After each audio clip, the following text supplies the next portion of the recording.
on color negative film because of digital short tonal range or dynamic range.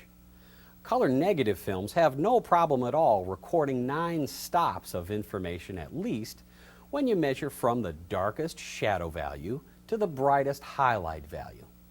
Digital capture, unfortunately, struggles to try to record 7 stops of information from the deepest shadow with detail to that brightest highlight with detail. A second major difference is highlight detail. Film can record a lot more highlight detail than digital can.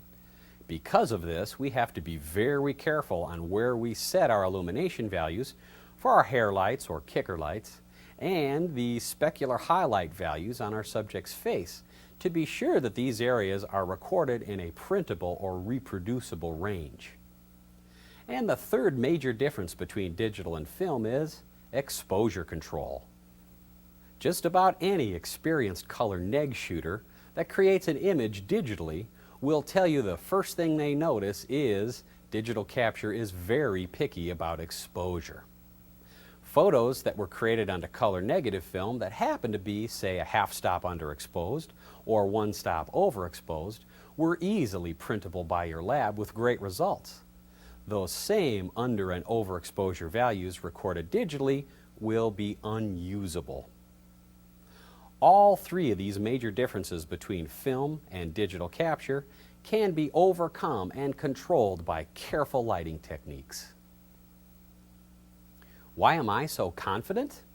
Well, for over 20 years we've been creating images onto color transparency films, which also have higher contrast and less highlight recording ability than color negative films do. So the lighting control and exposure control techniques we've used in years of shooting trans film has paid off by allowing us to make the transition into digital much easier. In this video, we're going to take a look at the digital portrait lighting techniques that we use here in our studio just about every day to make some client-pleasing images that look just as good, maybe even better than film. One thing you may notice about my lighting work is that we don't have any strict rules. There is no perfect or universal lighting ratio. There is no magic light modifier that's going to make your digital capture images perfect. And there's no specific diffuse highlight value that you have to follow in order to have a good-looking print. In fact, the only rule that we really have here is that there's no rules.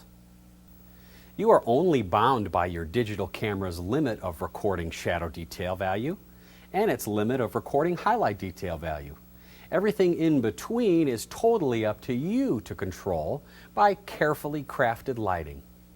And we'll show you some examples of that using a classic portrait setup, a power couple portrait, a businessy looking headshot, and a fun high key setup that works great for kids. Spend a few moments watching this video and allow me to show you how to choose, use, and certainly not abuse light quality for excellence in digital capture portraiture.